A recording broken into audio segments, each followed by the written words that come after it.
You're here, which means that you've found spirit crumbs, leading you to your inner light worker. I will be sharing how these tiny little hints from the universe have led me to where I am today. I hope that by hearing my story and the stories of others, you'll pick up your own spirit crumbs along the way that will lead you to somewhere magical. Thanks for coming along for the journey. Let's see where it takes us. Hello, and welcome to another Cosmic Energy Report. I'm Andrea from Spirit Crumbs and Concrete and Crystals. And I'm Emily from Emily and Her Stars and Things That Make You Go Woo. We are here to talk to you about Sagittarius season, even though we're still very much in Scorpio energy. But we are kind of feeling a little bit like we're in limbo between the two seasons. And I think there's a lot to come that is collective as well as individual. I don't know how you're feeling, Emily. Well, to be completely open and transparent with the audience, we are recording this on the 11th, 11/11. Hello, 11/11 portal. We are a little less than a week out from the US election. I have been living in a weird liminal space with insane energy the last week. And Andrea and I, as we always catch up before we record, and we were like, we can't talk about any of it until we hit record. I'm so excited to dive into this with you because there is a lot to unpack. And I think, so the listeners know, this may be a longer than average episode. Yeah, definitely. I think the fact that we usually have these conversations and all these little nuggets come out and then you can't remember what you said. So I'm glad that Emily said that because we kind of did our personal catch up first. And then, like, right before we even dove in, Emily said that. And I was like, good thinking, because I feel like there's going to be a lot of nuggets.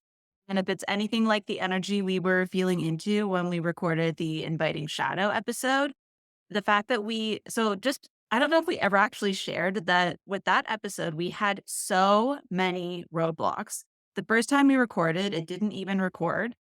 And then after that, it was strange things back and forth, like not being able to find the recording, then finding it, and then not having it get posted. And then there was all these reasons that we feel like there was something really important in that messaging that people needed to hear. And it was Spirit's way of telling us that we were tapped into something really important.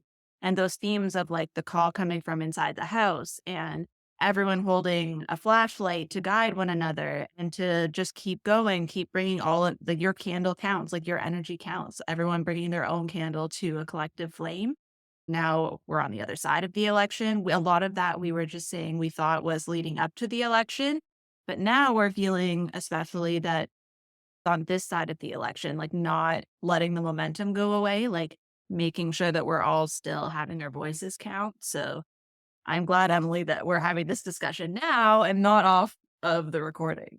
One of the things about recording that episode, there was more energy around us when we were recording that than I think I've ever experienced when we've talked through a session. Definitely. Not only were there like electrical glitches, we were covered head to toe chills. There were just these moments of deep, deep knowing. And I agree, the messaging around, you know, it takes one person to hold the flame and then you can pass that flame. And sometimes you might not be able to hold it steady by yourself. And so you can pass it and someone else can carry it until you're ready to pick it back up again. To me, that is everything I'm feeling in November. I know we have amazing listeners, not only all over the world and in Canada. And I've had a lot of people reach out and say, how are you doing? What do you feel? What are you thinking about this? And I finally saw a meme this morning that really kind of solidified. It's been so hard to put into words. It's the feeling of watching the second plane hit the tower and knowing that there's something much more at play. And I, in full transparency, my political views are very pro Kamala. And I, like so many intuitives, woke up about a little before 4 a.m. The morning after the election, looked at the results, was completely overwhelmed. I went back to sleep. And the next day, I would say in the evening, there was this feeling of overwhelming strength and calm that took over. And it has only continued to build. And what was fascinating as I was watching this play out on threads was that one or two people would start to say their experience, and thousands of comments were saying the exact same thing from women who are not even in this realm, who have never talked about their intuition, have never talked about what it means to be a woman who just knows things. And the collective message is we know things aren't right. This isn't what is supposed to be happening. And we're in this bizarre space. But so many cards, so many signs have pointed to just keep holding the flame. So your message, Andrea, has just resonated in my heart for the last week because that's truly what it feels like. Yeah, and like I think most of you know from my references and things that I'm Canadian. I'm not in the States, but I've always been heavily invested in what happens in the States. Because even from a young age, as a teenager, I knew how much the politics there ends up playing out here in our next elections. And so this time I stayed up because I always am up late anyways, near Toronto, but I stayed up and watched it unfold. And I was like, same as you, I was very disheartened, but I wasn't surprised and I was very calm. And again, I wasn't expecting that. I wasn't hoping for that outcome, but there was something inside me that was like, there's just got to be something else at play here. So when I was seeing all of these people describing their experience, I was still awake at that time, but I had that feeling in real time. Like I was watching it, digesting it.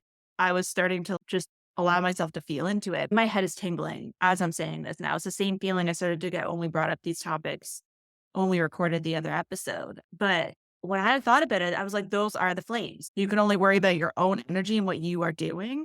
That actually could be a huge factor in what ends up transpiring if something were to change.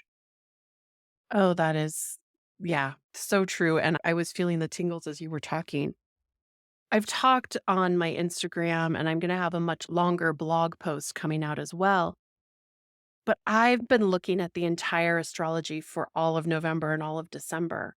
And I knew that this was going to be I mean, of course, we knew it was going to be a tumultuous election. There was no way around that. But the energy that comes in after it, that's going to play out here on the 19th when Pluto exits Capricorn for the final time. Then we have the Saturn going direct on the 15th. We have a full moon in Taurus. We have Mercury going into retrograde, Mars going into retrograde, double Capricorn new moons, Chiron. I mean, there is so much still at play that this is not the end of the story. Even if she had one, it would not have been the end of the story. And that's the thing I want people to know. Like, it's difficult, I think, as an empath, and I'm going to talk about this, that we know we're holding people's emotions. And it's like becoming a weather forecaster. I was talking to Mary Beth about this, and she said, you deliver the weather and you can tell us it's going to rain and to bring your boots and your hat. But some people are going to be really grateful for the rain and excited. It's going to end a drought. And some people are going to be like, I don't have any more room for any more water. But the forecast is still the forecast. And that's how I feel with this astrology. There is still so much at play through April and even into May. May is very tumultuous. So this is not a fast one and done. I don't think we're going to have answers quickly, but it's important for us to remember to continue to carry the flame, be the light in your own home. And for a lot of reasons we'll talk about in December, I think that emphasis on being the light in your own home is going to play out big. Yeah, I think the fact that the US election cycle is right before the holiday season, I know a lot of people, which I'm holding space for you if you're now thinking, which a lot of people are, like Thanksgiving is going to be a nightmare, having to have these conversations and whatnot. But I think if we think of it as an opportunity to spread some light, and, we've talked about this in many different ways about just Thanksgiving in general, how the energy without an election cycle can be. But I think by allowing that calm, light energy to just be a bubble around you and not let other people's energy impact you. I mean, I've seen a lot of people that I would consider like peers or even just like acquaintances that I get along with. I've seen their views be surprising over the last while. And all I've done is either just mute them or just thought, okay, well, you know what? If some people are finding some light in this time, then that's fine. If they're finding light in this and they can see that there is a pathway forward. And I had to kind of come up with that reality myself the night of the election. Like, if this is how it's going to be, then we need to still be finding ways to move forward and to do what we can in our immediate communities. And that's the Aquarius energy, I think. And I have my Venus in Aquarius, and I've always resonated with Aquarius energy. And I think if we can keep that in mind going into Thanksgiving, that like if somebody's really excited about this outcome, let them be. Maybe it'll be short lived. I mean, at the very least, maybe they won't be excited for much longer. But I think that fanning that flame is only going to make that stronger. Whereas if you hold it to yourself, sometimes that can be just as frustrating to people if you don't want to react. But I think if you just allow yourself to be in that light, and if people are curious or asking you questions, then you can share what you feel or why you feel the way that you do. But you don't have to be responsible for their emotions, and you don't have to fan it anymore. If they feel inflamed from your light, then allow them to manage that on their own. But I think that's the piece that I'm feeling really strongly around this holiday season is it is going to be more tumultuous for families who have opposing views. But I think it can also be an operation for yourself to really learn how to manage your own energy. Like, I think we all have sovereignty over how we react to things, how we feel things. And it can be hard in the moment if someone's yelling in your face. But if you choose to just say, this isn't a place for me right now because this is how you're reacting, or I choose not to be part of this conversation, and just know in your heart that you have that calm, still energy running through you and around you, I think that will actually catch on more than you think. I think people are more open than they want to be inside. So they may outwardly be reacting, but it's because their views are being challenged and perhaps changed, and it's uncomfortable. So just trust that that's planting a seed and that will grow. And I think that's already been happening. If you see how close it was compared to how you would have thought that would have been, even a year ago with what's been happening, imagine if each of us all did that, just gave true answers of why we feel the way we feel, and then just let that be it. I don't know why that feels so strong in my energy right now, but yeah. I think one of the other aspects that's really fascinating in terms of Capricorn energy, which has been a huge part of this puzzle for the last 20 years, is recognizing that Capricorn is actually a feminine sign. And I think a lot of people don't realize that. And so now we're getting ready to move into a masculine time frame. So if truly Pluto is about death and rebirth and coming out of the flames, recognizing that we changed the feminine energy. We have changed what it means to be a strong woman. And moving into Aquarius, which is going to be a fixed sign. It's not so much initiation, it's about holding the energy, holding the power. This is community based, but then also rebellion based. And part of what I'm going to be talking about in my longer post are the time periods where we've experienced this energy before. Talking about the French Revolution, talking about King Henry splitting from the Catholic Church, and for the first time, bringing about the Protestant Church. There are major shifts that come in ideology with Aquarius. A lot of times it has to do with a religion of some sort, not always, but it does come into play. And being ruled by Saturn, so there's this underlying need for structure and order and for making things better, but it's also co-ruled by Uranus. And so you have this planet that literally doesn't rotate on its axis north and south. It rotates on its east west. It spins. So everything about it is going to do things slightly different. It's going to beat to its own drum.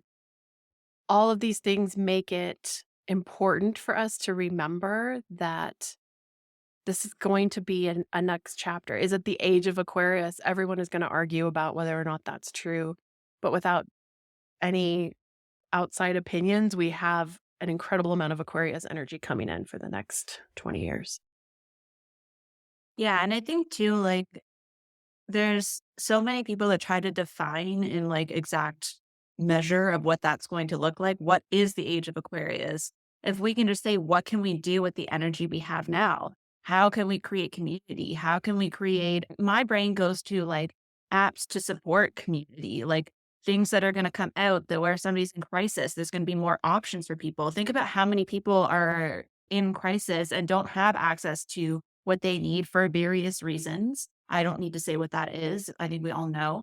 But I think those of us who have had the privilege of having access to resources in crisis can start to map out what that looks like to support others. And I think those kinds of things are going to become very important. And I think, privacy and all of that is going to come into play of like how you can access these things without being monitored or whatever. But I think people, a lot more women are going into tech and are, doing a lot of the work behind the scenes. And I think that's going to be really interesting. One of the things that played out, which is like a current thing happening, is I'm not going to even say his name because I don't like using people's names who have done things, but there is a certain someone who posted "Your Body, My Choice" and had his information doxed by probably a woman and is now feeling the danger that women feel on a daily basis just leaving their homes. And I think more of that energy without having, and I don't think it's right to harm anyone or whatever, I don't think it's right to necessarily go that route,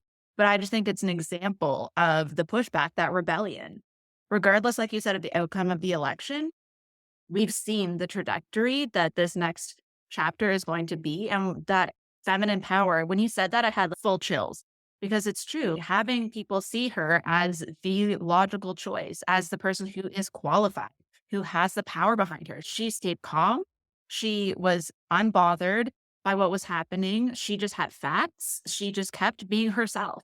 And I think to all the people that say women are too emotional to be leaders, that has plagued us for decades and centuries. So the fact that she was able to be the embodiment of what we're moving towards, I think is what we need to focus on more so than the age of Aquarius and all the major shifts that are going to happen. We won't know until they're happening. And I think just doing your own part, if everyone does that linear and flame part, it's going to become something bigger than we can even imagine right now, I think is the more important thing to focus on. I also know and want to recognize how tired everyone is. Our nervous systems are completely taxed. We are like, when do we get off this roller coaster? When does normal come back? And I also think it's really important for us to recognize that we can't keep living for what the potential is.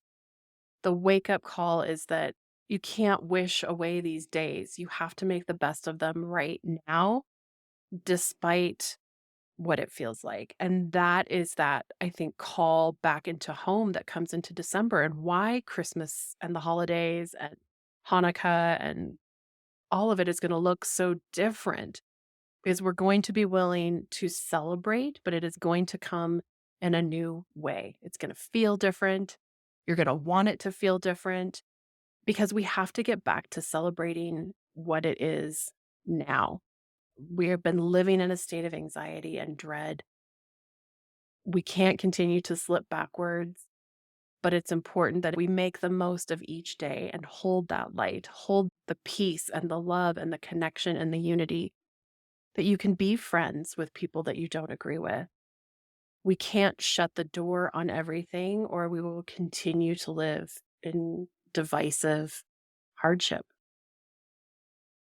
Yeah. And I think too, like when you said celebrating, but it's not going to feel the same, something that like I was feeling in my body when you said that was that I think instead of like you and I have had this ongoing thing, our listeners know for what feels like decades, we have been saying that we are Actually, cautiously in our first episode, it could have been. very possible. It's very possible. I think it was like the first year we were recording where we said cautiously optimistic and we kept talking about hope. And what I'm feeling is that like I think we expected this hope to feel like this magical, really exciting, big energy. But I think actually what's more aligned is that calm. And I think actually is the hope is that our nervous systems can just be relaxed and not activated. And I think the more that I think about it, it's true. I've always been waiting for like this excitement or this like big thing that's going to be like, oh, good, this is what I've been waiting for. But I think just feeling calm after the last 10 years even that we've been going through, maybe all of Pluto and Capricorn. But I think just feeling calm and at ease is actually going to be what we're hoping for. And all of us just being allowed to live in a calm manner without that nervous system activation. And I do not want to downplay the scary things that have already started to happen. Someone I follow that has a pretty good sized following, she's had a blog since blogs were big the first time. Her daughter was chased off of the University of Texas campus by a mob with horrible signs that said horrible things about women and especially about those in the LGBTQ plus community. And we cannot turn our backs on them and say, we don't see you. It's going to be fine. We're not going to pretend that this isn't, we have a border czar that was appointed. I love that they even used the term czar. These things are still going to be happening, but I also feel like with a nervous system that's more calm, we're going to be able to say, this is where you can seek safety. This is where you can come and you will be taken care of. Your community will fall around you and protect you. And that's where we need to be willing to stand up in bigger numbers, in larger movements, and in ways that say we simply are not willing to allow that to happen. That's the rebellion, the feeling of revolution that comes up is that we aren't just going to say, well, it's only 4 years. We'll be fine. We'll get through it, which I think was so much of what happened during the first term. There's much more a feeling of resistance. When they go low, yes, we'll go high, but we're not going to go with blinders and sit back either. And we had time to change some of these things and we didn't. And so now we have to also realize that those things are now a priority. And what can we do to continue to move things forward? And I think when it comes into like the energy of Sagittarius, what comes to mind is that realization that we didn't take as big of a leap as we needed to when we had the chance. This is actually lighting a fire under people's asses. The knowledge and wisdom that comes also with Sagittarius energy, and the people who do have the knowledge and have been sharing the knowledge for a long time and people just weren't listening. I think this is the time where like the people who have the energy, have the platforms, have the capacity are going to have to take that torch from them and expand that message because sometimes it just takes a different voice saying the things that have been said many times. We all know this. Think about how many times you get annoyed when like you've been telling your friend to try something for like 3 years and then someone else suggested their new boyfriend tells them to go to this new sushi spot. And then you're like, I have eaten there every week for 10 years and you have never come with me. It's almost like I can feel like I genuinely know, like I feel like I don't do enough most of the time. And when I see these activists that are just exhausted because they've been doing the work for so long, I think that's what we have to recognize is that sometimes it takes a different voice giving credit to who started it, but just amplifying it to the point where people can't unhear it once they've heard it. And I think that's the energy that's going to come in with this. And Sagittarius, the arrow, the archer, this feeling of movement forward in a fast way. This is a mutable fire sign, the only mutable fire sign. It comes at the end of fall, where it's willing to look at things and change its mind. In fact, it's seeking to change. It's ushering in change in so many ways. While that fire is there and igniting us and getting us excited about things, it also drives you to learn, to seek new perspectives. There's that global influence of the gypsy, the teacher, and the professor I talk about when I talk about Sagittarius energy, where if you are feeling alone, if you feel like you are existing in a pocket that doesn't have support, reach out. Reach out to Andrea, reach out to myself. We can help put you in connection with others that we know or others that we've heard from. This is where you can't isolate and feel attacked. Instead, it's a moment to step into seeking what you need to help you feel supported. And I really think that's an emphasis coming in with this particular Sagittarius. The other thing that I think is fascinating about Sagittarius, it isn't talked about a lot, Traditionally, it was the sign of also a horse, and horses are used a lot in early shamanism work for our connection to the other side. Sagittarius is also the ruler of religion, which we don't also talk about as well. We think so many times that Pisces is religion. Well, Pisces is higher consciousness. It's beyond religion. It's bigger than that. But Sagittarius focuses on the grid work where you can sort of collect all of the pieces of morality that you have gathered and experienced in life and starts to become the framework for what you live by. This too is the drive through, I would say, the last half of November, and I would really group in all of December. It feels like a definite pocket even into Capricorn season. So remember to take that time to seek the new ways that are going to help you support yourself, support your nervous system. Do the things that you need to do to feel safe, secure, supported, aligned, and living in whatever spark of happiness you can still find in the day to day. Now is not the time to get so distraught that we are already fearful of what's coming, because there is more coming, but there's always more coming. It's a matter of where are you turning the volume. We have been so desensitized to 24-hour news cycles and a constant onslaught of information coming at us on our phones, our computers. You can't escape it. In fact, trying to not hear about the election afterwards was difficult. You kind of have to pull away into a vacuum almost. And so we need to find ways to communicate with one another that allow us the space and freedom to not have to have that and to manage that constant onslaught. There will be new ways of forming community and connecting with one another. Be sure to take the time to reach out, because Sagittarius is all about connecting to others in other communities, finding those viewpoints and those connecting points that bring us back together in so many ways. I definitely resonate with what you were saying about seeking new information. I think there's an energy that I was feeling when you were saying that kind of connects Aquarius to Sagittarius. There's a similar crossover in that energy of what's best for the community and like taking the actual facts over just what's been told to you your whole life. And recognizing that if you're someone who's not in that community, how are you going to know what's the best way to support them?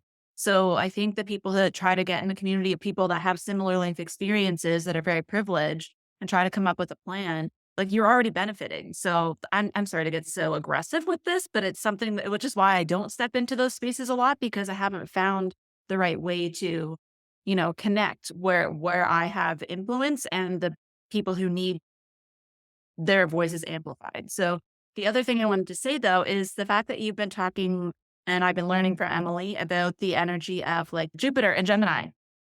Is that what it is? Having so much information thrown at you, but trying to find a way to hone in on what it is you want to learn more about and find that it's all out there. All the information is out there floating around, but trying to find what it is that connects you. And Emily has mentioned threads. And I think like I got on that train really early, then took a break from it. But coming back into it, it is the fastest way that I found people that align. Like their algorithm, as much as it's a Facebook, a meta platform, which I don't love. They haven't ruined the algorithm yet. Exactly. Like if you type a sentence like I'm looking for people who XYZ, you will see it. And I think it's that connection to the blog that Emily talked about, like that original form of just writing out information and finding people that have feelings and emotions and thoughts that are similar to you. You can just be like, don't want to see this, don't want to see this, to whatever you don't want to see. And then amplifying the things you want to see more of. I think it's a way of creating that vacuum almost that Emily was talking about without, of course, being oblivious to what's happening in the world. But I think if you're really serious about learning from people, it's actually a great platform to do that if you're trying to find a way to even passively find information.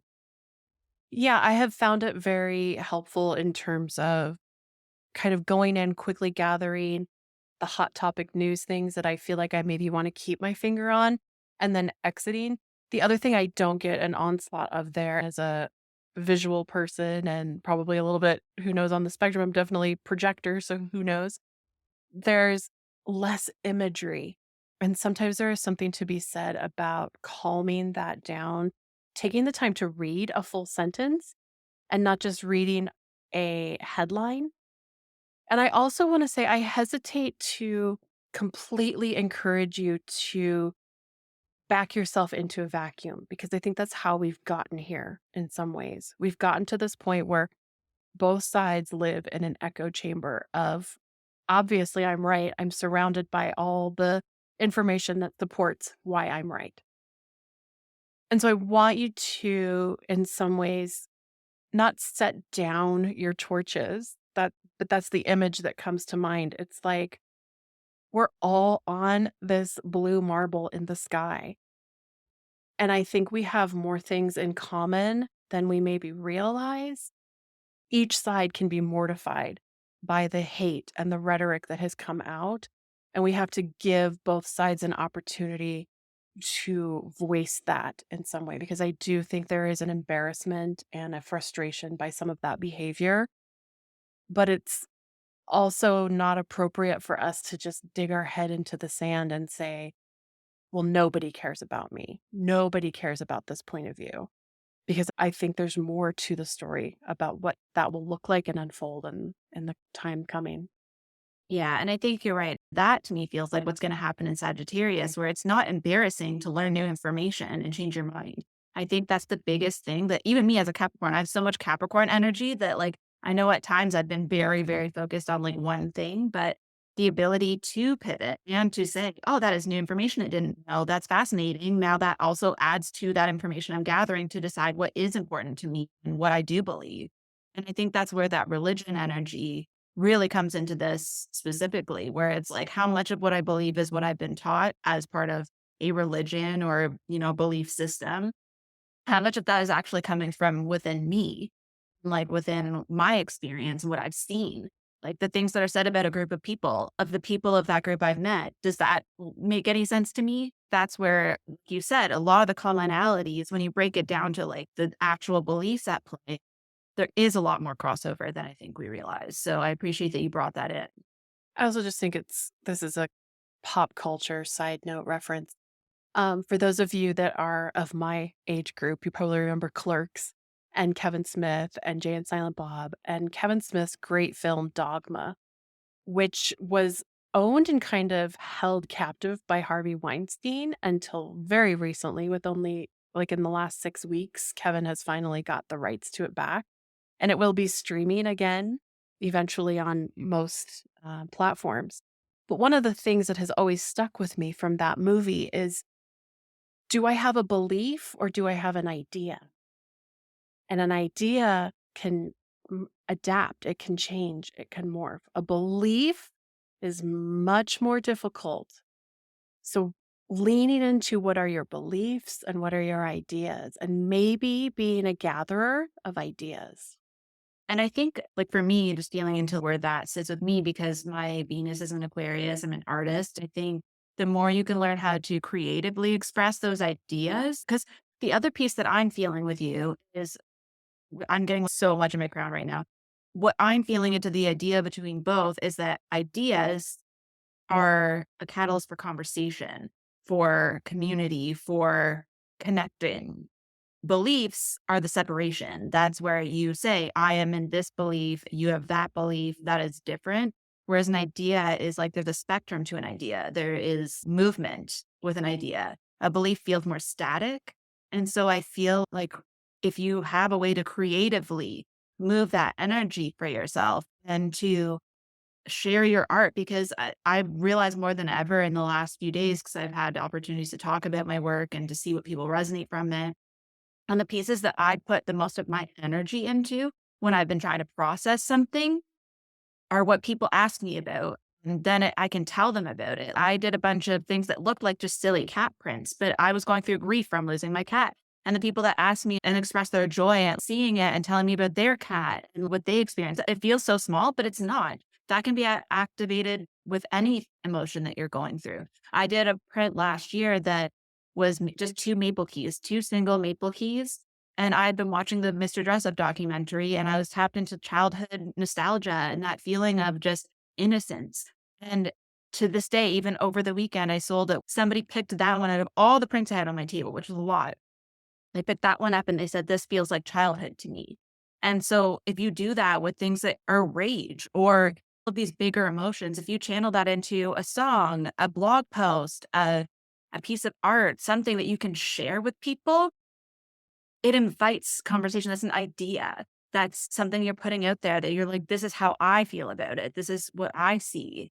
And I think that Aquarius energy is going to be bringing a lot more of that to us because we have the technology to create communities around. It really is an interesting time. I love that you brought it back to art because we've also got Uranus in Taurus, which is really changing aesthetics and what we value. And we're going to have sort of this beautiful creative revolution in so many ways. The hope that Aquarius brings to that, the beauty, and we can pick up a paint by number and you know exactly what it's going to turn out. You have a belief, going to match the box, you've got the colors, everything's the same. Versus being an artist, being creative and saying, these are the tools and the pieces I brought today, and I'm going to see what happens. I'm going to see where it takes me. Allowing ourselves to move out of that Capricorn energy where everything we did every single day had to move us and the meter forward. What is my value? What is my worth? What am I here to leave behind as my legacy? We've been obsessed with turning our hobbies into our lifestyle. It's been in everything. Everything we do every day is making us look more curated, more put together, more businesslike. And it's time for us to get back to the messy fun, to come back to being human and what that really means, that we can have art for the sake of art. It doesn't have to have a reason or a purpose or an Etsy account or a Squarespace and $1 million in sales. It can just be because I needed to grieve the loss of my cat. And these were the pictures that meant the most to me and connected to her. And I'm sharing it with you because my emotion is attached to this. And if it resonates to you, that's amazing and speaks to my heart. And it's okay if it doesn't. That's where we have to come back. Absolutely. And I think when you were talking about like getting back to the human, what I was thinking is like what I get lost in is physically carving something and like enjoying the process. And I think that's sort of where we're moving to as well. Like you said, it's not a peep by number. It's like you don't already have the picture on the box. And I think that's what we were getting into on the other grander scale of saying like, how confusing is it going to be if it doesn't turn out to be that picture, right? You're going to be disappointed, even if it's an amazing situation we end up in, even if we're not in flying vehicles going to Mars every week. In matching jumpsuit. Yeah, exactly. Jumpsuits get issued. If that's what you're looking forward to, and that's the only thing that you're stuck on, then maybe you're going to be disappointed. Who knows, right? So I think that idea of being present, being in your physical body, allowing it to be less about the mind and expectation. And I'm always a tangible person. We all know this. But I think that tangible quality of like, that's where I do feel the best when I'm in the process of doing the thing. And I never even in my mind know what it's going to look like. Even if I have an actual pine cone in front of me, I don't know what it's going to look like when it becomes what it is because I'm doing it very in the moment in my own body. And it's just how I feel when I'm carving it. And I think that's more like what Emily was saying, being messy, being like, who cares what it looks like? I don't need to sell this. I just want to share it with people and see how they feel when they see it. And I think that will actually, that's what's going to change what is beautiful, what is moving, what is interesting to people. And I also want to take a moment and acknowledge that I am a cis white woman and I am devastated that we do not have a beautiful female president with a mixed background. For all of you that don't fit into the cis white woman box, I see you. My ears ringing. It makes me want to tear up. I see you. We are here for you. We don't always know what to do, but we can reach out and we can say, is there anything I can offer? And that is not going to go away. That protective feeling, the hope that we have that you will always be safe and seen. Those are the things I'm not willing to stop fighting for. And I don't want anyone to think we're just going to sweep this election under the rug and say, oh, well, here we go, 4 years, because that's not my intention in any way, shape, or form. Yeah, I totally agree with that, Emily. And I think that's why, like, I have such strong Capricorn blazers that I just want to do something with the energy. Like Emily said, when we say things like you can reach out, it's not an empty offer. Well, I think we should get into talking a bit about the astrology because, like I said, this is not the end. It feels much more like the beginning. And just a heads up, we are going to cover through the end of the year. We're going to come back to that, of course, when we do our Capricorn energy report and also our gaining light report. But I think it's important for you to have the full picture through the end of the year so that you can energetically prepare. So I'm excited to see what cards you got and to see how this plays out. I agree. I think this is a good place to pivot. But yeah, for this Sagittarius season, I do feel like the beginning of it, I'm incorporating the November 21st, 22nd, 23rd as its own card. And this was another time where I put the cards back in and pulled them back out. But my most feared card of the deck actually came out, which is the Three of Swords, which is heartbreak. And I think that's where a lot of us are, what we were just talking about. We are heartbroken and we need to have that space to grieve. And like Emily has said, and like we've been saying, we're not ignoring the fact that there are bad things happening. And there are things that you feel maybe helpless about. Sometimes it's someone else's choice that you're then having to grieve. And I think that's what a lot of people are feeling, a sense of betrayal. But I think even in your own world, you're probably like, I know I have lots of things that I'm processing and grieving and moving through. And I think when you combine your personal sense of loss with the bigger feeling of loss, like it's already in the air. Even if you're disconnected from that energy and in a bubble, you still feel it that there it's just out there. Even when I was out walking the other day, I could just feel it moving past people.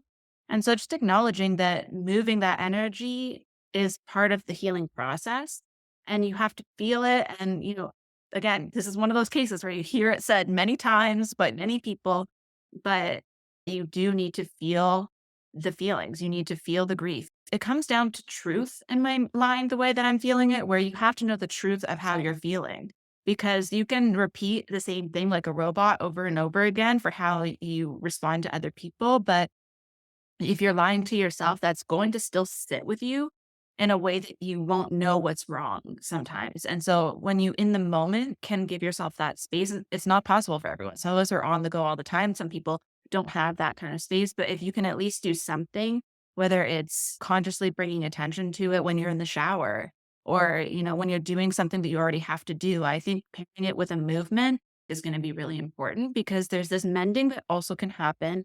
The three of this card is really standing out to me, where it's also a creative thing. It's also community. That connection piece is really important. And I think it's true when you try to do something on your own, when you try to process things by yourself, that's going to be helpful. And it is to a point because you have to get to the truth of how you're feeling. But sometimes just sharing it with one other person and knowing they also are feeling that is part of that mending process. And in the imagery here, there's a heart, but there's threads coming out all different ways, holding it together. And I think we can see that as pulling it apart, or we can see that as mending it again. And I think sometimes we falsely assume that the people around us, if we share it, are going to make it worse and like pull on our heart. But I think what we'll find more often is when you put it out there, there's more ways of people helping you hold that together. Maybe the piece that I'm missing is the piece that you have, and vice versa. The image is of a woman just screaming. And I've had a few people literally say to me, I just screamed and I felt better. And I think if that's the only thing you can do, if you don't have time to like sit and journal and do all the other things, if you just every once in a while let out a scream to actually move that energy, then do that. Because again, that's moving through your voice. It's still active. It's still something tangible. It's something you can hear. Brings tears to my eyes. I was talking to a friend yesterday who went to church yesterday morning and sobbed and said it was the first time she had allowed herself to really grieve and realize how much she physically needed that. So I really think that's a message to everyone to be sure you move through this grief in some way. I just want to recap just a little bit here of what we're coming from. We've got Saturn going direct in Pisces with the full moon in Taurus on the 15th, and Pluto exiting Capricorn for the final time in our lifetimes on the 19th. So by the time we get to the 21st, we've got the sun blazing into Sagittarius for the next month. And this, again, like we've talked about, is that fiery energy that makes you feel restless. It has you itching to pack up and go literally anywhere. The sign of the archer, and again, that only mutable fire sign. Sagittarius reminds us that life is either a daring adventure or nothing at all. And like all epic journeys, there's an arc of adventure, right? There's a few unexpected twists and an implementation of lessons.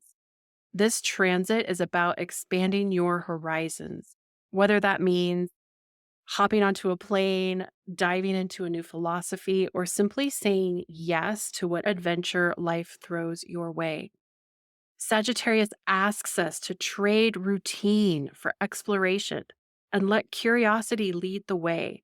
So I encourage you this time to buckle up and trust that even if you don't know exactly where you're headed, the journey itself will shape you. After all, what is an adventure without a few surprises? Late in the day on the 21st, we also have the sun in a harmonious sextile with Pluto in Aquarius. It's going to take me a while to get used to saying that. Creating opportunities to let go of old, outdated versions of yourself. The moon will also be in Leo, helping you feel more like your authentic self than ever before. November 22nd is a really wonderful day to edit, remove, and release all the things that are no longer serving you. I mentioned, if you don't want to take the cranberry sauce on Thanksgiving, no one is going to miss it. It's okay. Do something that isn't what you would normally do. Venus and Saturn are in agreement today and are working hard. So there's going to come a sense of satisfaction with daily chores and systems, but the moon is going to move into Virgo in the evening around 6 p.m. Eastern.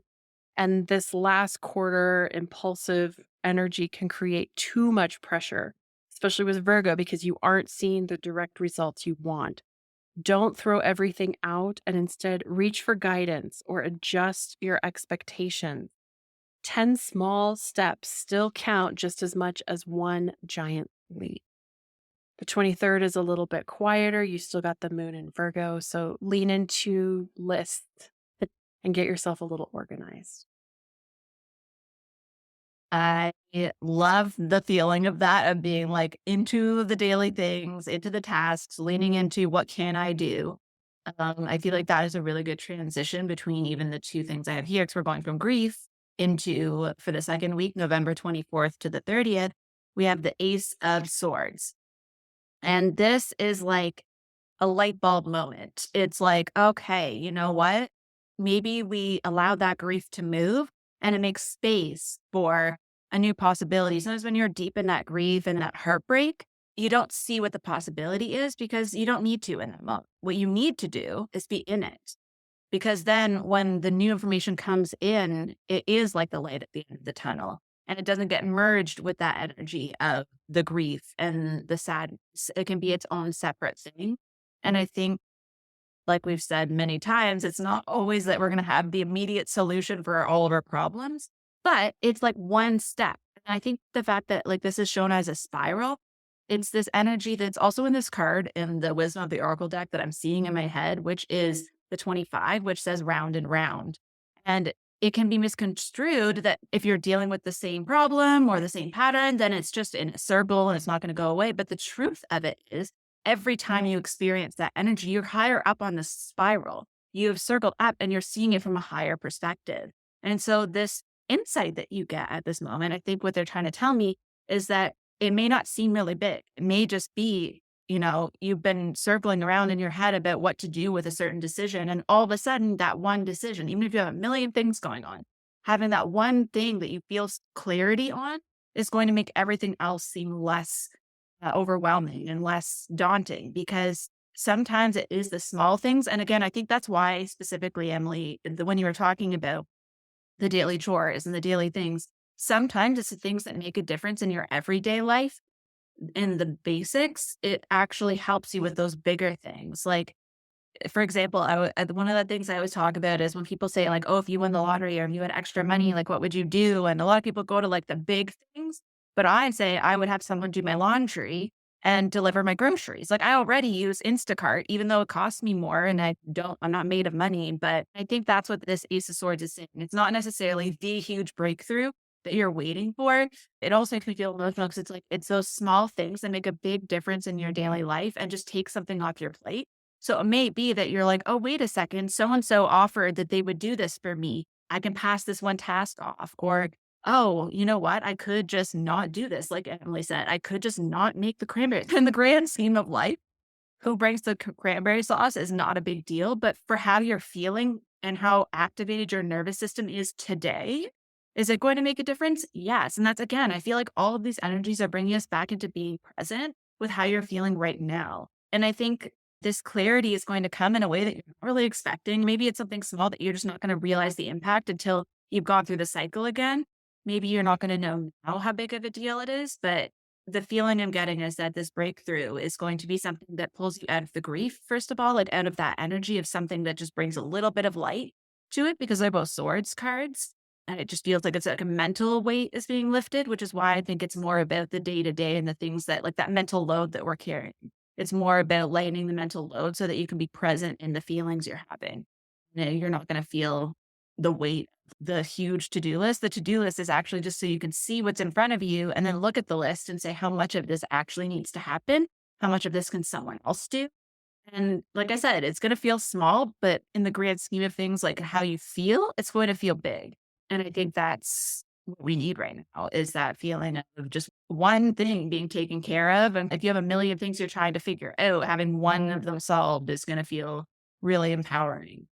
I just want to say that I think as earth signs, we have the same lottery dreams. Mine is a chef. I would like someone to actually do the cooking and then do the laundry as well. So big dreams. November 24th. Okay, so we've still got the moon in Virgo. And if you're not already planning for the holidays, you've likely maybe starting to feel that energy.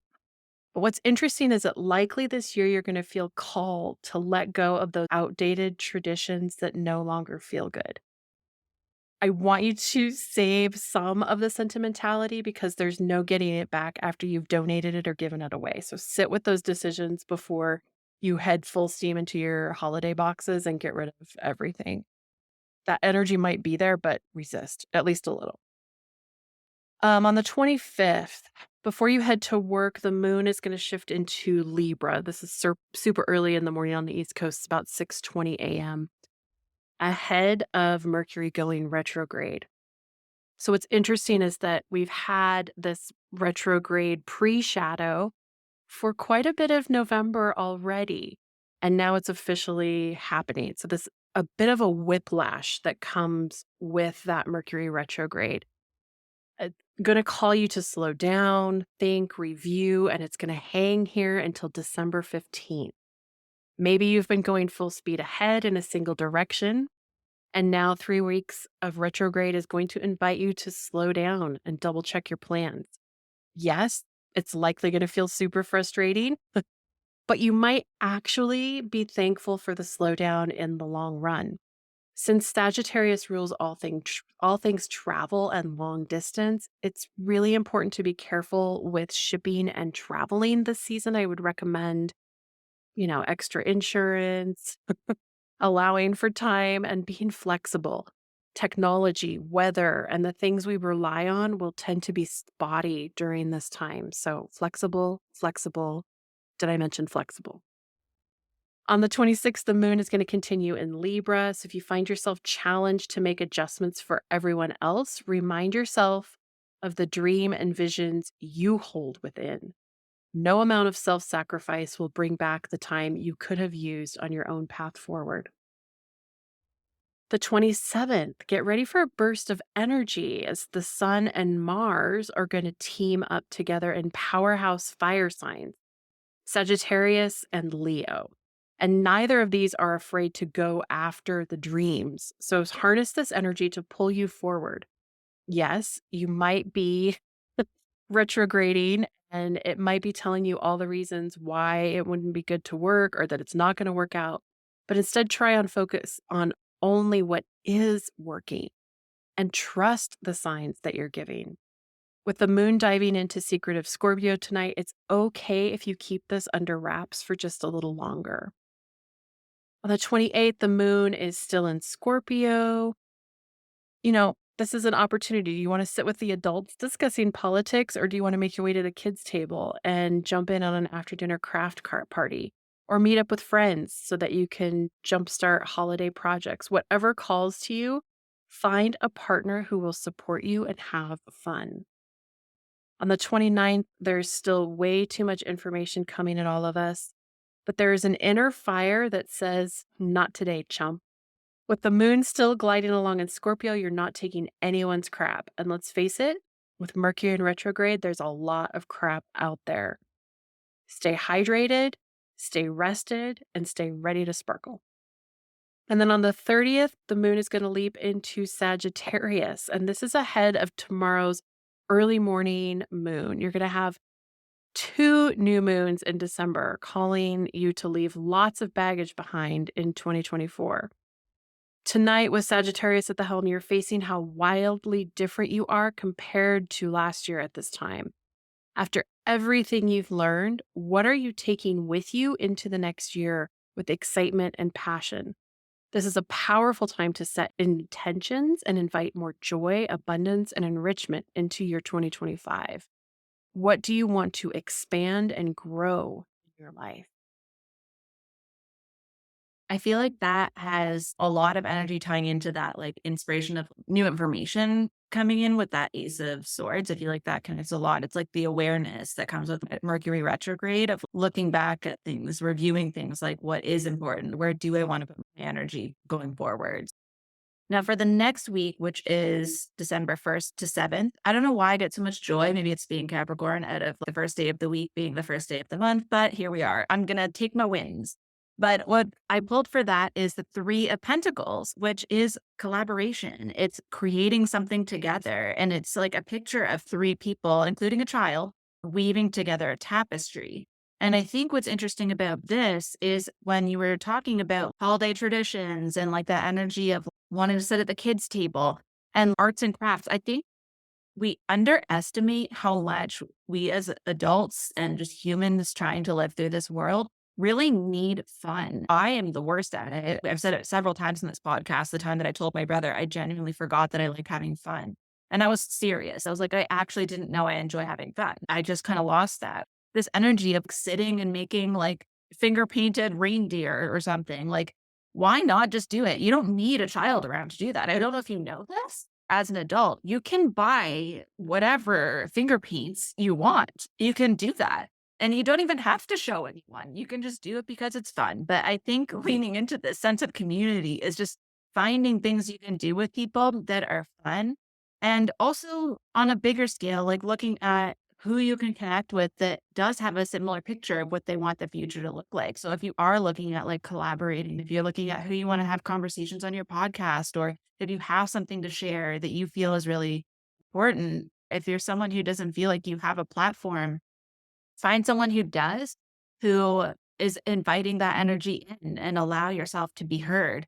But this collaboration energy feels like it goes all the way from that like finger painting and, being in that childlike energy of creating something that's fun, all the way up to the more serious things, like things that you can create that are creating space for others. But the idea here is to like allow other people to be part of the process. And again, this goes back to even in your holiday traditions. Kids also like being included.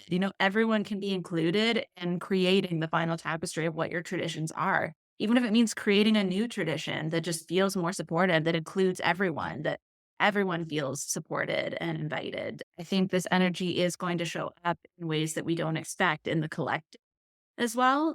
But with this being 2 cards that are 3s, I do feel like there's a strong energy for creativity and for that energy of like connection showing up that, whatever ideas you have, all of those like maybe little pieces of clarity that you got last week, you're going to be able to implement them with support this week on the smaller scale. Like, even if it is just like offloading one task to someone, other people are going to be happy to be included.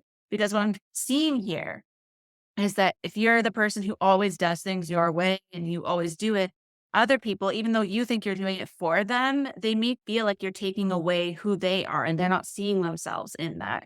So by inviting someone else to do a piece of it, they feel like they get to contribute their piece. Like if you were doing a quilt and seeing, if each person gets to bring their own patch and be seen, that's going to mean more than to them than you just collecting money from everyone and making something that's yourself. You'll be surprised at how much people are really dying to be included and to contribute. I think contribution is a huge thing that I'm hearing, where in a lot of spaces, people have so many gifts and talents and, all this energy and love and things that they want to share. And people have been isolated for so long that even you reaching out could bring someone to tears. Like if you're just like, I would love it if you would come and do this activity with me.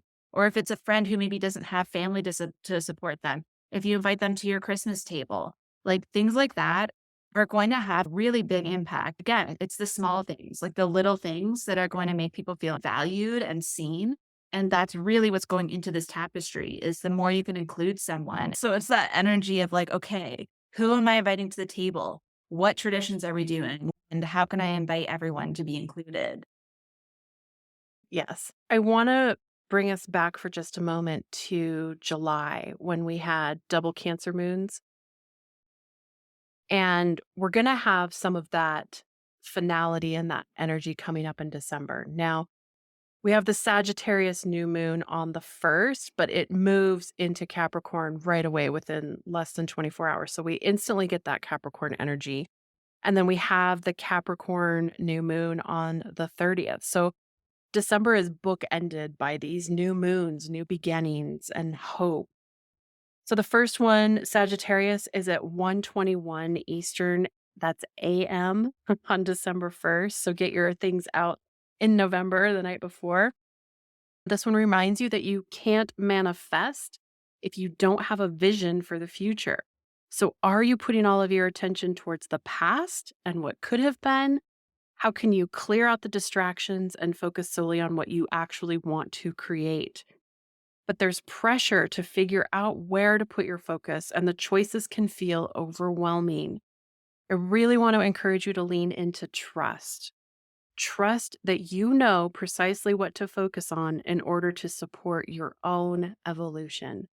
This is a big theme, I think, for all of December. We'll come back to it a little bit later. December 2nd, we have a really lovely pair of trines today, and with them, the opportunity to look at things in a fresh way. Mercury is going to trine Chiron, and this is going to create an opportunity to think about or talk about through something painful. It might lead to profound insights, and these could even come from simple places, like Andrea said, connecting with someone that you haven't before. Remember, with Mercury in retrograde, it's likely to be something you thought you already solved. Venus and Uranus will also be helping you to find a new approach, and this can help you to look at things from a wildly new perspective. The moon shifts into Capricorn at 4:09 p.m. Eastern, giving you a grounded approach to how you move forward with the new insights that you've gained from this moon. On the 3rd, we've got some building tension ahead of 2 transits coming in. The moon is still in Capricorn, so it should help keep you level-headed, but there's an overall grinchiness to this week, fair warning. And on December 4th, really and truly cue the Grinch. Ever wonder how his energy creeps into the season? Today's face-off between optimistic Sun in Sagittarius and pessimistic Saturn in Pisces pretty much feels like the animated classic. Saturn is going to want you to give yourself a reality check, and Mercury has likely brought up some challenges. Instead of feeling completely defeated, take the pause as a blessing in disguise and adjust. Mercury and Jupiter are opposite each other for the second of 3 times. There's another one coming. Hang in there. This energy can lead to misunderstanding quicker than a text taken out of context. So sometimes silence is the best option. The moon is going to glide into Aquarius in the evening, and you'll even maybe want to feel understood. So this is a day where things could get heated, and it's best to just go inside, Soothe to some of those self-soothing things and don't take things that people have said as 100% fact. On the 5th, if you're ready to feel unstoppable, the Sun and Mercury, both in Sagittarius, are going to meet up today while Mercury is in retrograde. This is a 1-day alignment that is going to help you to focus your awareness and determine what you really think about your situation. It will feel as though your purpose and direction will become clear for a moment, and this optimism can ignite something deep within your heart. This is a beautiful day to share your ideas and projects. And with the moon continuing Aquarius, it's going to give you that outside the box feeling to almost everything you do. On the 6th, this is the troublemaker of the week. Mars is going to begin its retrograde through larger than life Leo until January 6th before it backs into comfort loving Cancer all the way until February 23rd.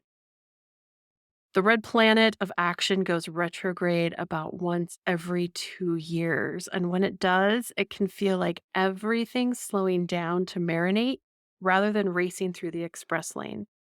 While we're deep in holiday cheer, be aware that it could quickly dissolve into drama and spotlight grabbing behavior. With Mars and Leo, you'll want things to feel fun and over the top, but getting reality to meet your expectations will be hard.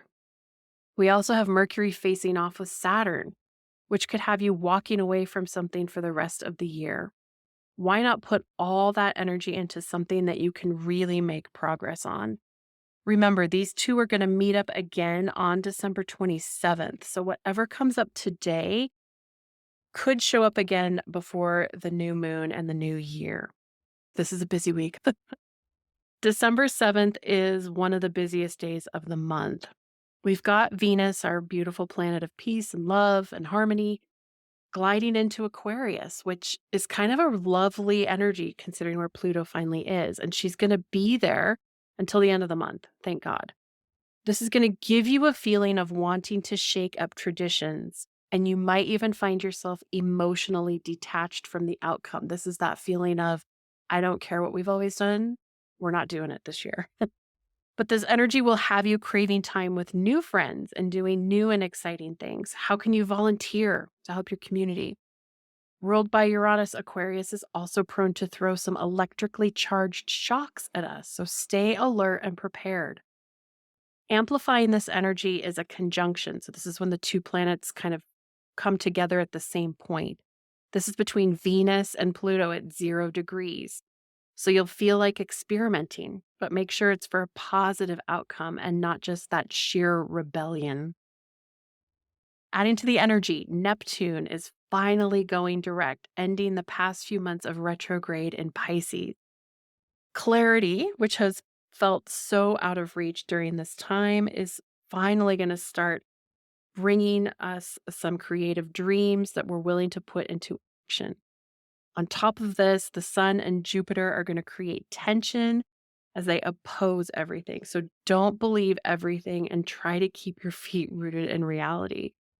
With the moon in Pisces, it's really going to get easy to just be carried away in the waves of this. It's a week. It feels like a roller coaster where you start at the top of the hill on Sunday and you're like, I have to trust what's happening.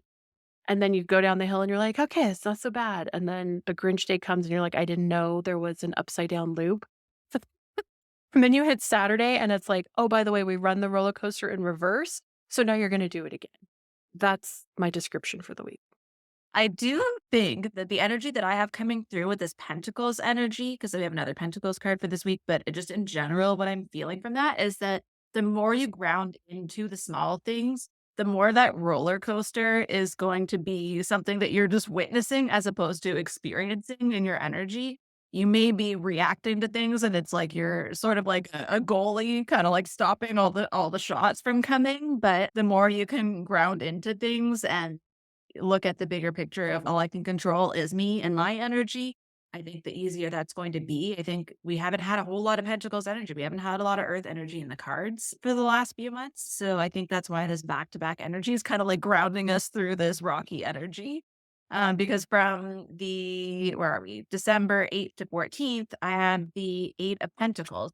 And this card I always feel like is my energy because even the card looks like me. She's sitting at a desk, facing her desk. She's got the moon cycles above her, and she has her like plants and books and things on one side, and on the other side is like the crystals and the candle. And I think knowing that you are spiritual, but you're also a human, they're both practical, useful energies. But what I was seeing with this card is the more we can realize that, like the small, tangible things, they're actually, again, very important when there's all of these other energies at play. If taking 5 minutes to pull a card for yourself every day and center yourself, or to have a crystal in your pocket, who cares what other people would see it as? That is a grounded, tangible tool. It's a tool that you're using. And being resourceful feels really important with this energy.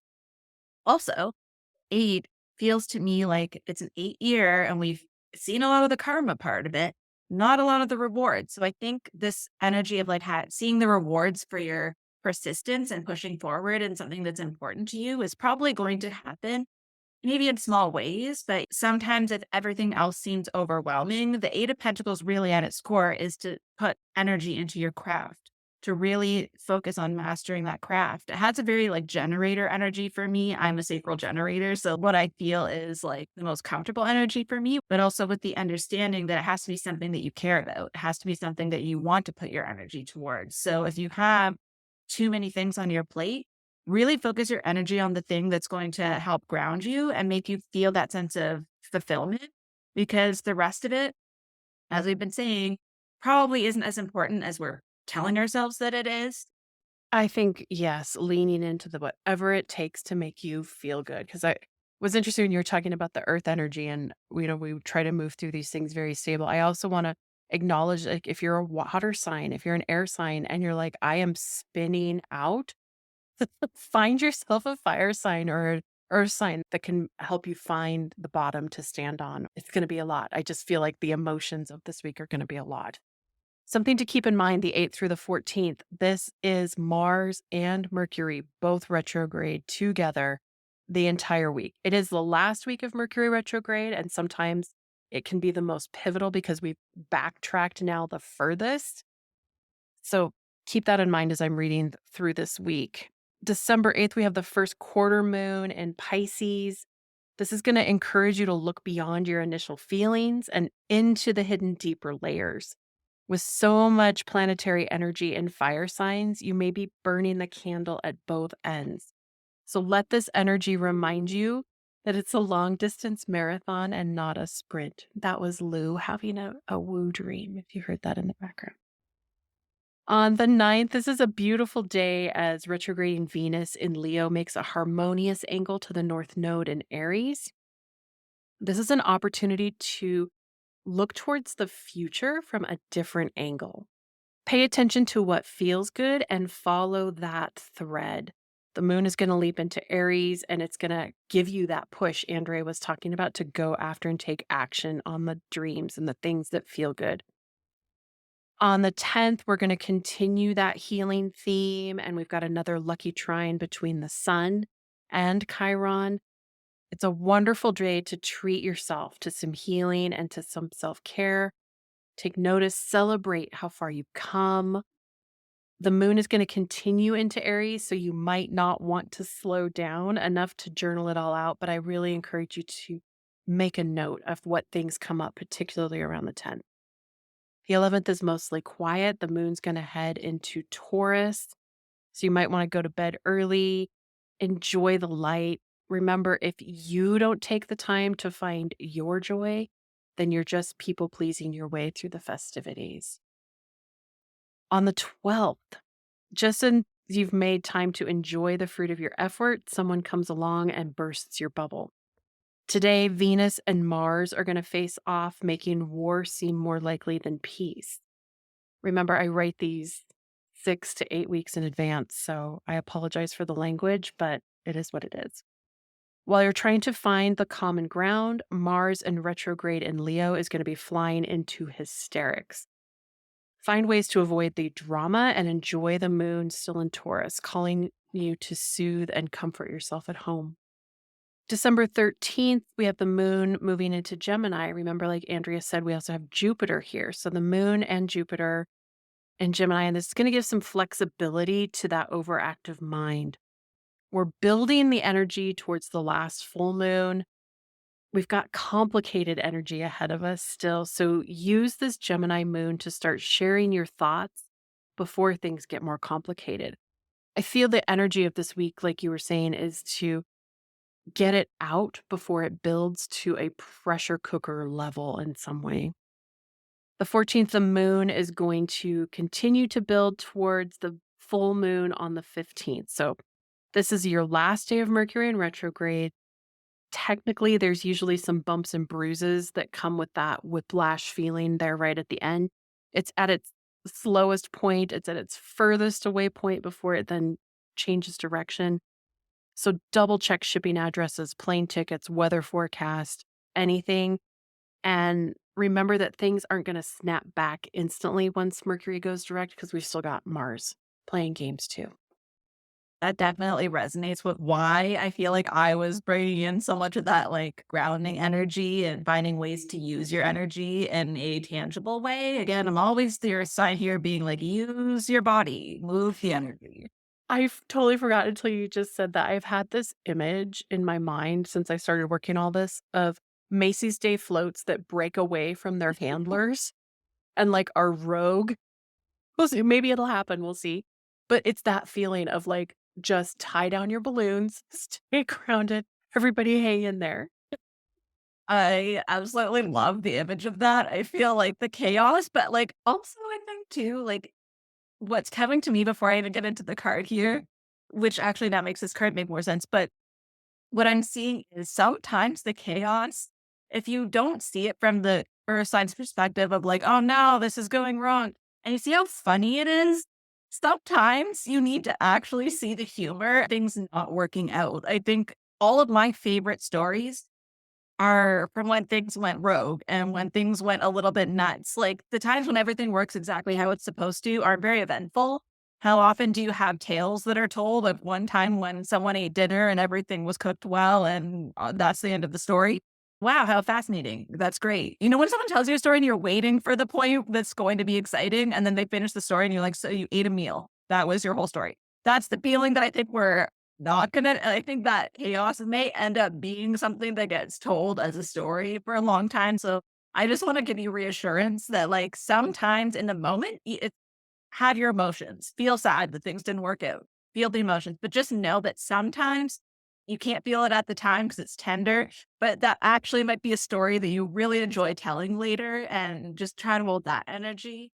But for the last week here, from December 15th to the 21st, I actually pulled the Knight of Cups. Completely different energy.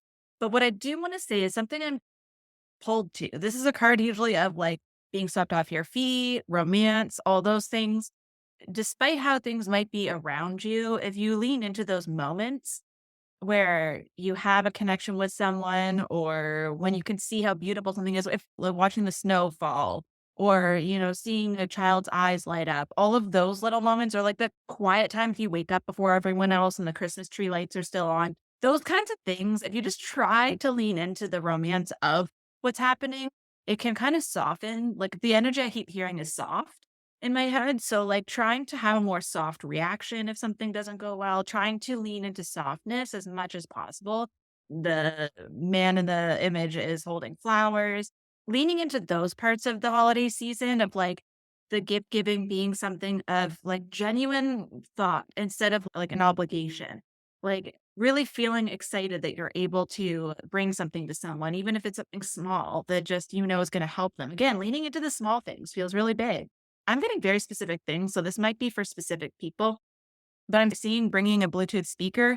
Maybe people need the atmosphere. I'm seeing napkins.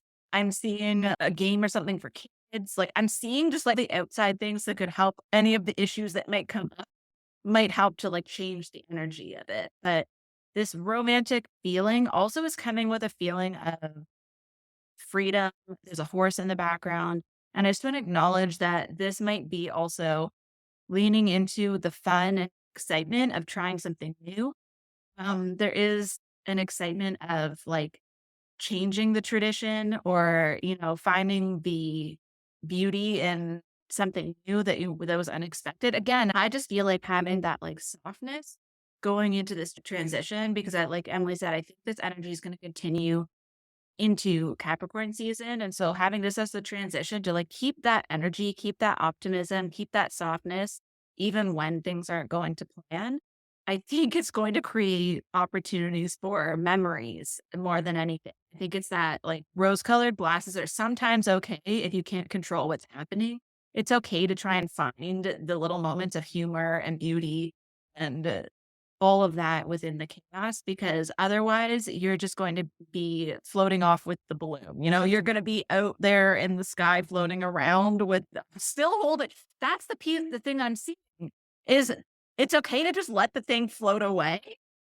You don't have to hold on and be carried with it up into the sky. Like that's what it's showing me is like sometimes it's better to just say, okay, maybe we're not going to do that. Maybe every year we have all done this one thing, but somebody forgot it, whatever the thing is. And instead, we're gonna have a dance party because somebody brought a Bluetooth speaker. So sometimes it's okay to let go and not be the one holding onto the cord, getting carried away. Oh, I'm dying because that's exactly the image I have. And I feel like the balloon caretakers, right, are like terrified that if they let go of these ropes, they're going to get blamed, they're going to get in trouble, things are going to fall apart. And the rest of us are looking at this like gust of wind or storm or whatever it is. And we're just like, oh my God, let it go. Let the balloon go. It's going to be fine. So I love that you had that same image. I'm covered in chills. It's been, yeah, whatever Macy's Day balloons are going crazy. They've been haunting us. Okay, you really picked up on the energy this week. So I'm excited to share. The 15th, we have the final full moon of 2024. It's in Gemini. Now is the time to articulate your hopes and dreams. After all, not everyone is psychic and can read your mind, only some of us. This moon is tricky because it's going to square off with Neptune, meaning that not everyone will resonate with or even understand your vision. Plus, Mercury has ended that 3-week retrograde. And so, even if you do share, you're likely going to have to do something or say something multiple times before you're heard. Just trust that that's part of the energy. It's not that you've done something wrong or that your idea is even wrong. The moon is going to dive into Cancer in the afternoon around 2:30 Eastern time, and you might feel ready to scrap those innovative, crazy decorations that you were also gung ho about and just go back to the classics. I just invite you to be in the energy and remember that, like, letting the balloon go is okay. This is that moon really feels strongly about that. The 16th is going to continue into Cancer. It might be hard to pull yourself out of the house, but remember that spending time with those who mean the most to you are going to fill up your cup. So take the time to connect with them, let go of the expectations that it has to be perfect, and allow others to love you just as you are. The 17th, the moon moves into Leo, but in the evening, about 6:40 p.m. Eastern. And you might feel the crunch to make a dozen more cookies for work or school tomorrow. I'm telling you, resist. Resist unless this creative urge fills your cup first. Tomorrow's energy is likely already clouding your judgment about whether you actually needed to do that. On the 18th, okay, 18th and 19th are tricky. Today's face-off is going to be between hazy, foggy Neptune in Pisces and the passionate sun in Sagittarius. So you see, we were already getting fog. It's asking you to stop dreaming and choose something to go after already. With Neptune and Pisces, you've maybe had more ideas than time.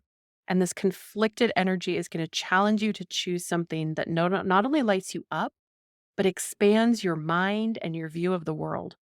It'll be hard to choose, and the facts are literally going to be as slippery as a fish out of water. Just remember, the moon is going to continue into Leo, so use that fire to let go of what no longer lights you up and to do it quick because the solstice is coming.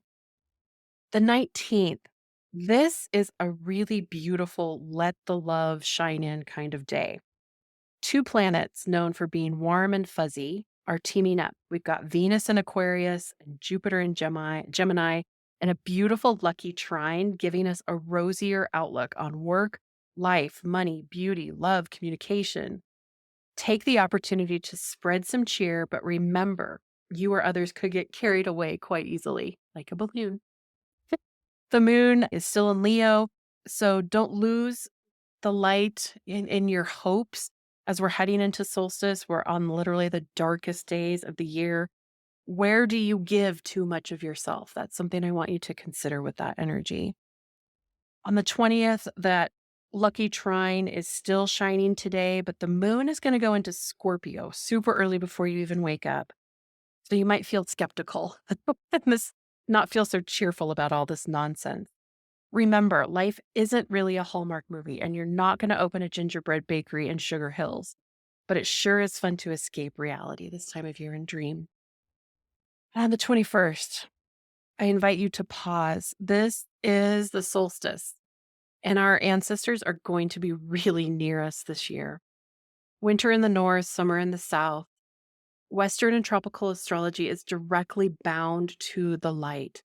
So the sun has reached the Tropic of Capricorn and it's ready to start once again climbing in the sky. Our shortest days remind us that we must continue to move forward and plan for the future. Now is the time to go inward as the sun moves into Capricorn, 4:21 Eastern on the morning.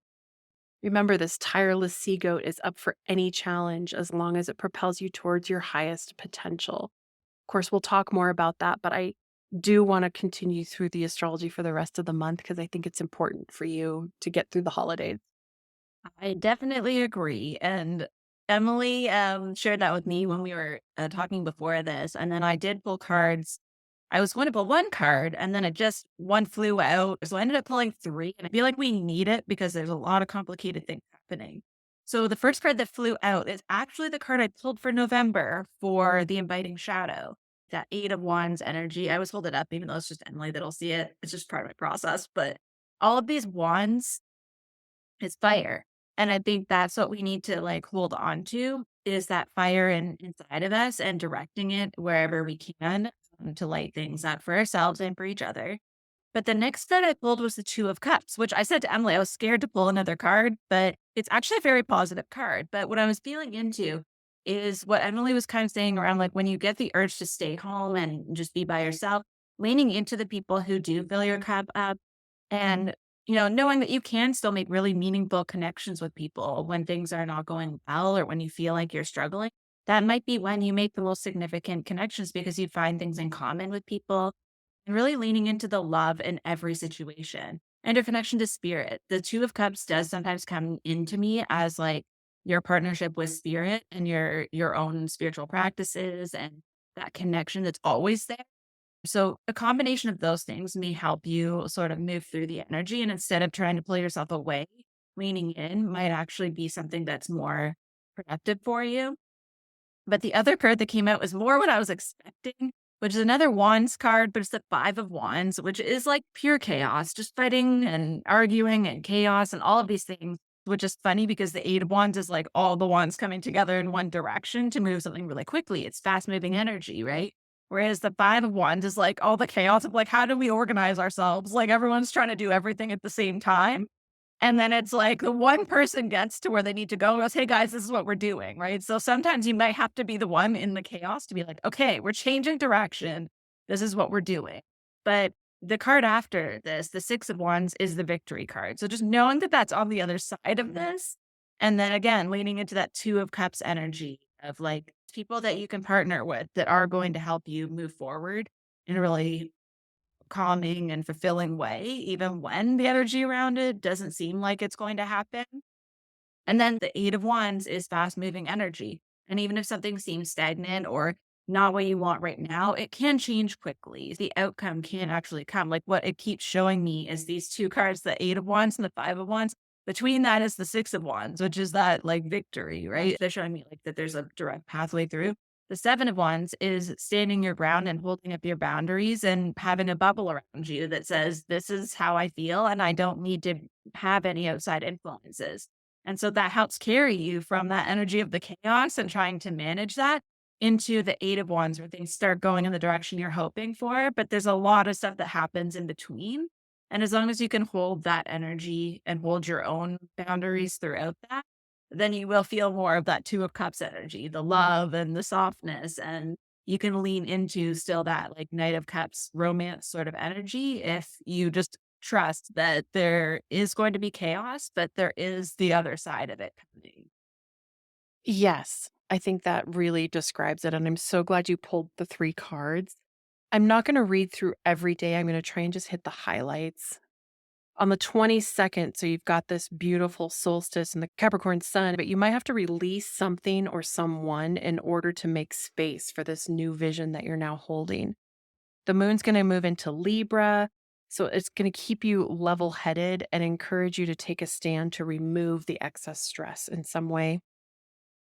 The 23rd, the sun and the north node are squaring off.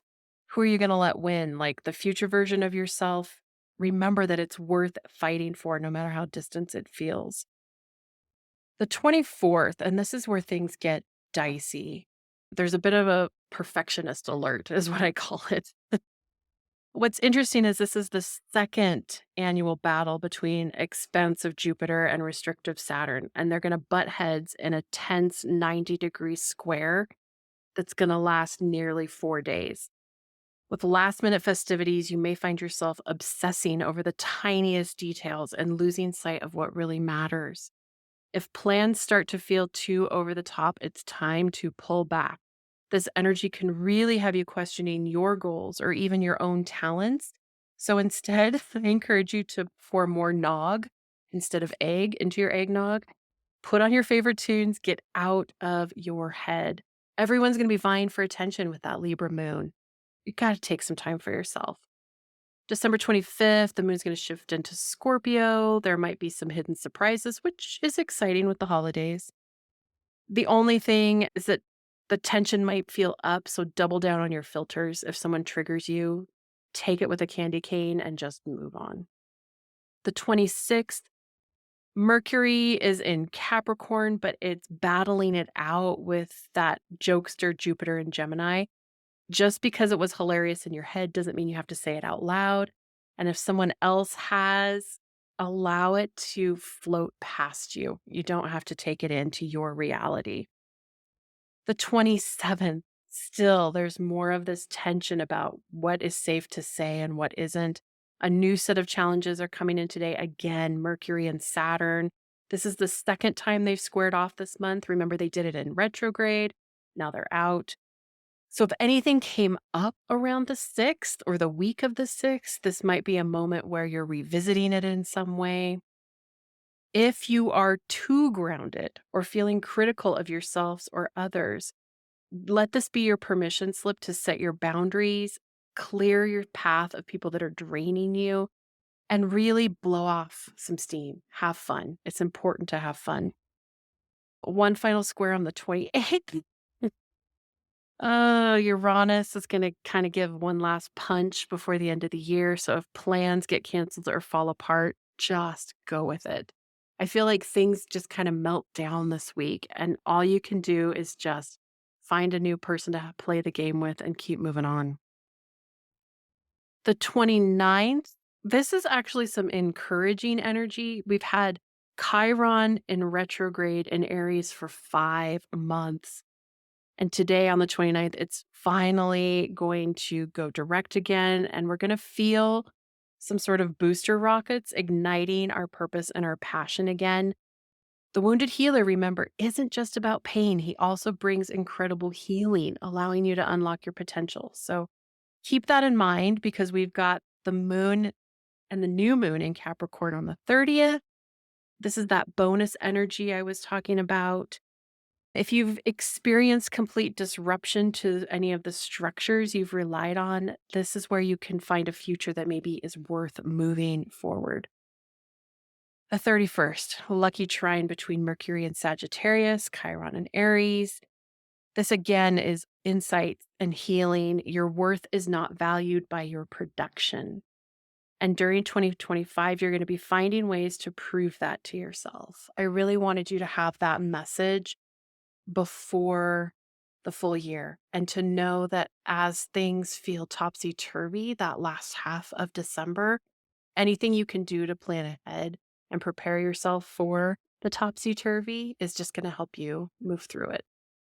I really appreciate that you wanted to share that ahead of time because I think it will be really helpful because by the time we get around to sharing the Capricorn and gaining light, think a lot of this is going to be playing out already. So being able to see what's on the other side, like that's what I got a feeling with like seeing the, Five of Wands. And that actually is when you use the term like a battle, and that kind of is what the Five of Wands is. So knowing that there is like peace and, harmony on the other side of it, I think is really helpful for people to know going into it because I think in the holidays, it feels like one big blur sometimes and we can get really caught up in things quickly.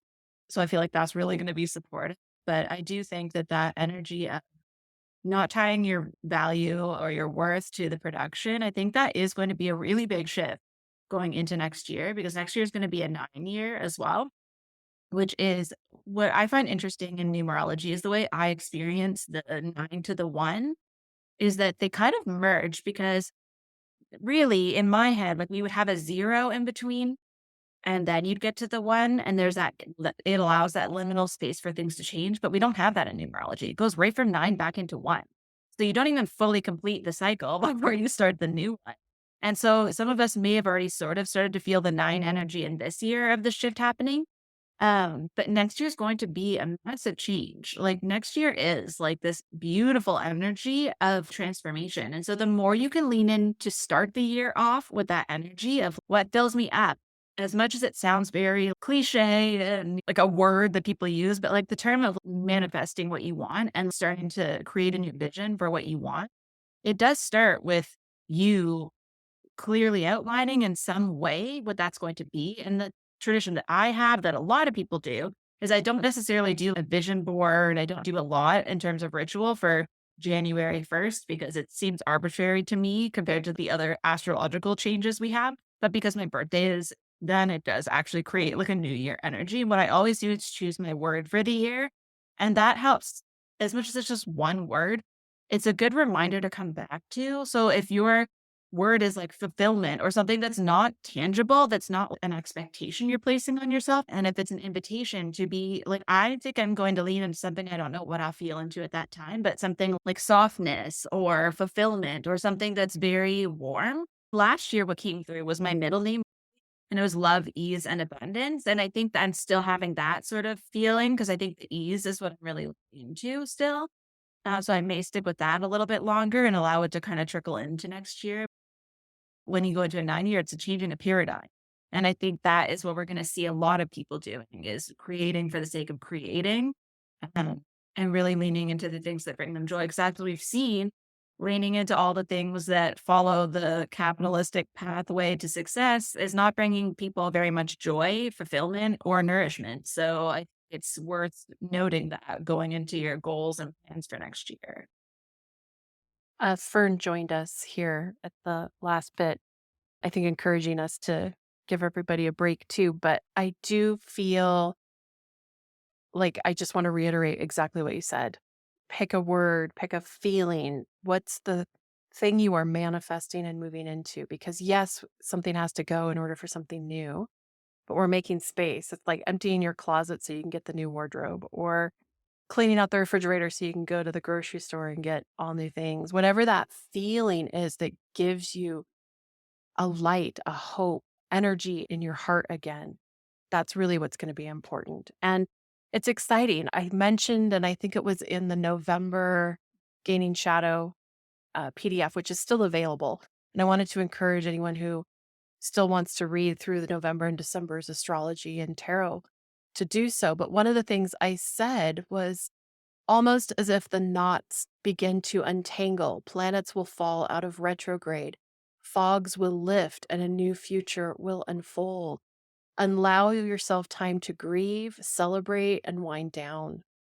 And then when Mercury goes retrograde at the end of the month, it will likely lead to less holiday social functions and an inner desire to dive deep and learn more. I mean, if we could just tie everything up that we've talked about, I feel like that kind of nailed it. So hang in there. And yeah, I want to encourage people that when you feel the need to break free from the tradition, like I said, do it, but don't throw everything away.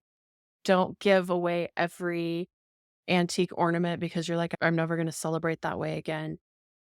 You have to find the balance between the old and the new, and just be gentle with yourself. Be gentle with those you love, be gentle with yourself, and just be flexible. If I could tell you any one suggestion for Sagittarius and the holiday season of December, be flexible. Have backup plans. Don't let it ruin your day or your week if something falls through. Roll with the punches. Oh my gosh, Fern is so sweet. She's just sitting with Emily wanting all the attention. It's so adorable. I love her.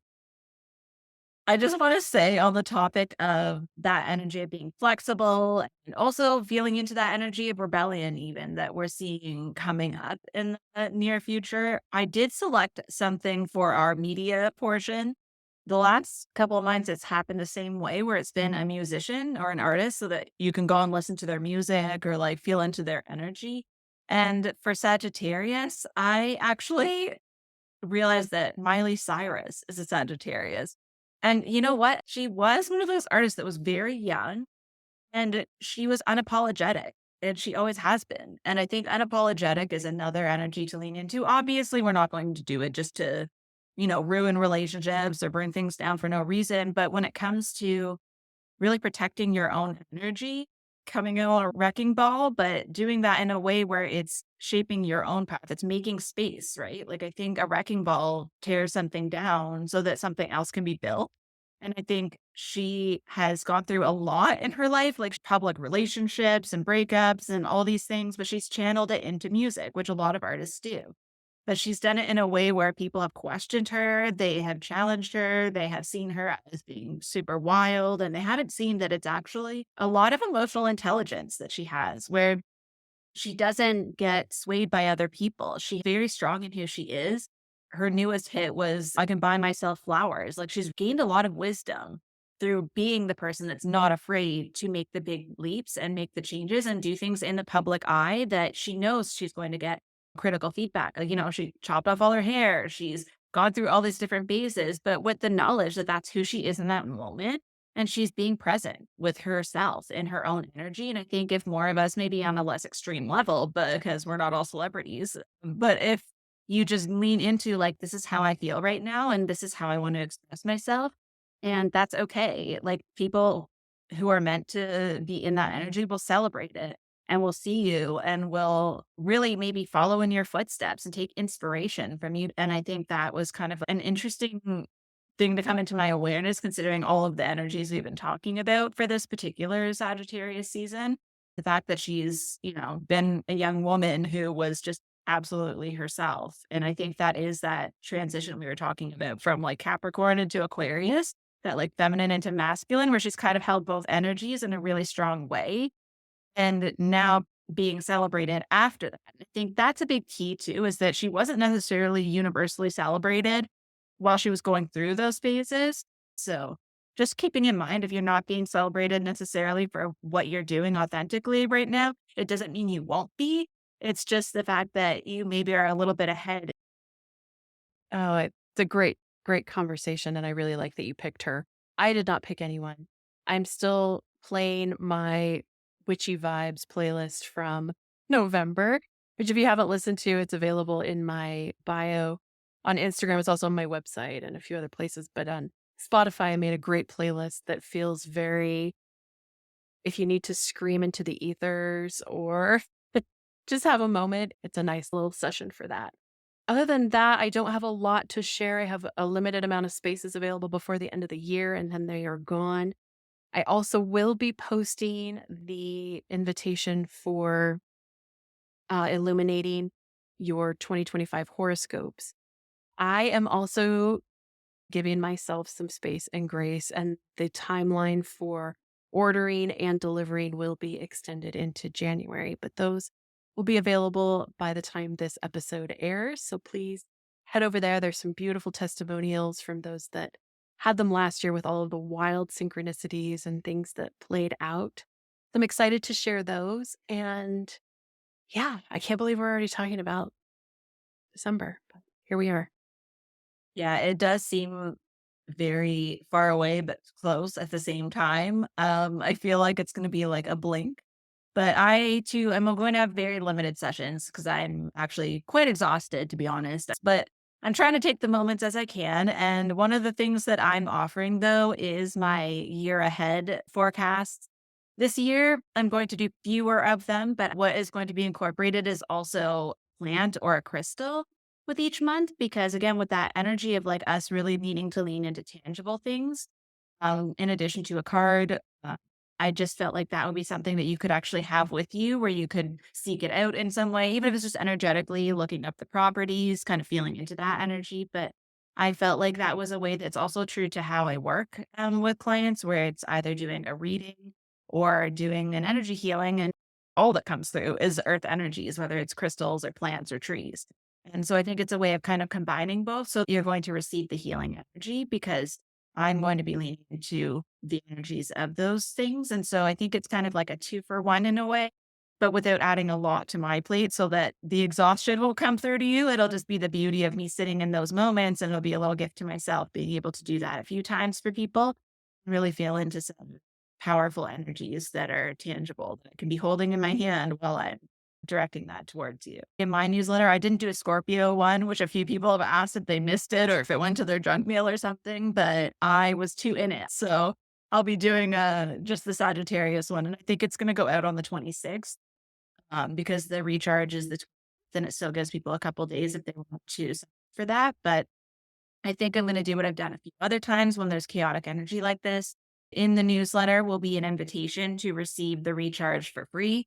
So if you haven't signed up for the newsletter, just know that that is going to be included. So now is a good time to sign up for that. So if you haven't experienced one, this will be a good time to tune in.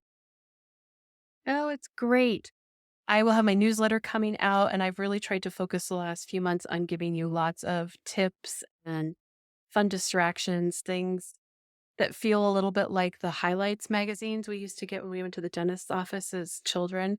Just something that takes our energy away from focusing on the news and or social media and some of those more heavy things. So that will also be coming out. Make sure you're signed up. And I'm excited. I'm excited for our Inviting Shadow episode and Finding Light and all of the things that we have yet to record. And yeah, thank you for sticking with us through this incredibly long episode, but I think it was worth it. I agree. I feel like there was a lot we needed to share, especially I feel like this is like kind of the bridge between the inviting shadow and gaining light. Well, thank you, everyone. We're excited to connect with you. Like we said, if you need, we can help you in any way, manage the energy. Don't forget we're here. And as always, take good care and we'll see you next month. Thank you so much for joining me on another episode of Spirit Crumbs. You can find me on Instagram for this podcast at Spirit Crumbs, or you can also find me at Concrete and Crystals for my own spiritual offerings and more tidbits about my own journey. Thank you for listening, and we'll see you in the next episode.